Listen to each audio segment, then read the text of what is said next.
C'est-à-dire Non, à quel point t'es jeune. Et donc, j'ai fait ma spécialité en droit chinois, donc Confuce par exemple, et le système juridique chinois. Et c'était super intéressant. Vraiment, ça t'ouvrait sur même des connotations intéressantes sur le marxisme, le communisme, la politique, etc.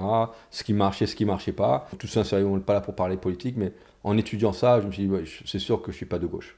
C'est sûr que il fallait juste regarder la Chine, ce qui se passait en Chine, ce qui s'était passé, l'histoire, etc., la déviation, pour comprendre que ça travaille sur les émotions, mais que quand on regarde l'histoire et les chiffres, donc j'ai rien contre les gens qui aiment la gauche, c'est juste que si on veut argumenter avec des chiffres, vous allez perdre. Et l'histoire aussi. C'est juste mon point de vue. Ce sera un clip. Mais, Ce sera un clip. Daniel est de droite. non. I was a liberal socialist. Moi, surtout jeune, je croyais d'aider absolument aider ceux qui avaient besoin d'être aidés. Mais je crois aussi que, comme Steven, il n'avait pas eu les cartes quand il est né. Oui. Mais après, il a eu une opportunité qu'il a su saisir avec mon père. Il a eu une nouvelle famille, il a eu une nouvelle vie. Il a pu aider et sauver sa grand-mère à travers ça.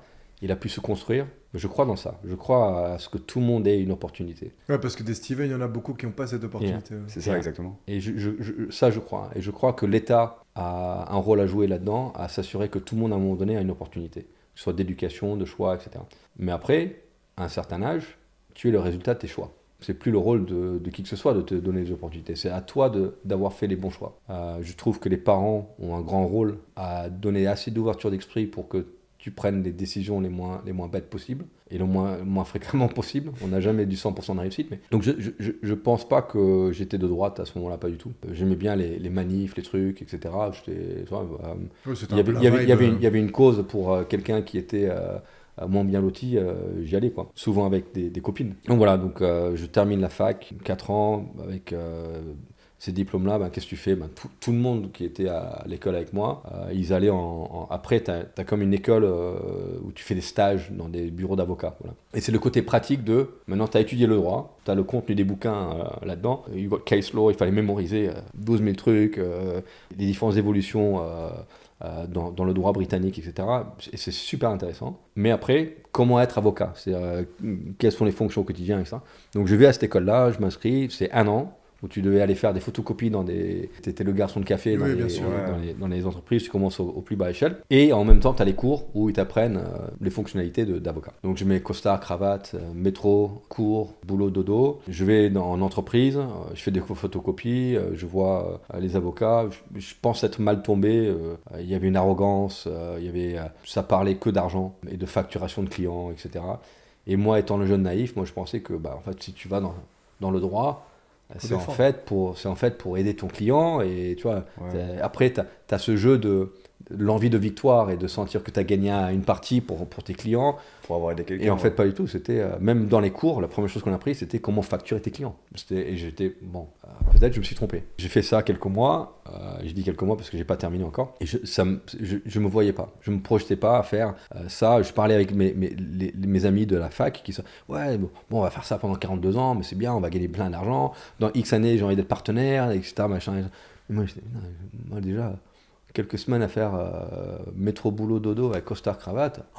Je suis asphyxié, je suis malheureux, c'est terrible. Et j'allais là où il y avait l'école, il y avait un club de sport à côté, YMCA, pas cher du tout. Et YMCA, c'est le truc de Young Men's Christian Association, je sais pas.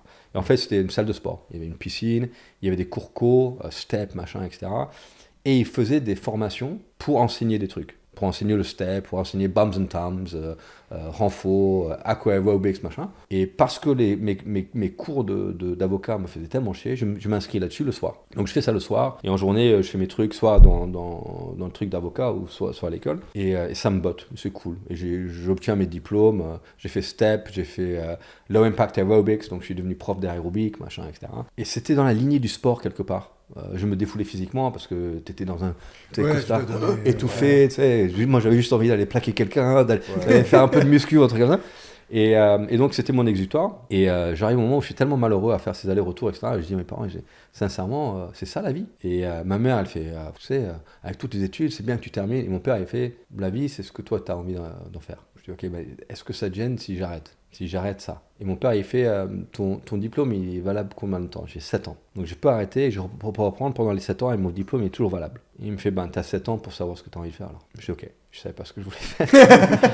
Mais tu y es avec assurance. Et j'avais aimé voyager, j'avais adoré l'Australie avec Dorian, qui lui, il était parti dans une voie super sérieuse, comptabilité, actuary, il est parti travailler après, c'est Masters, KPMG, machin, il avait une très belle carrière. Et moi, je suis là, je sais pas trop faire, j'ai envie de voyager, mais j'ai pas d'argent. Puis ma tante qui habitait en Espagne, elle avait été géo au Club Med, mais dans les années, je sais pas, 70 ou 60, etc.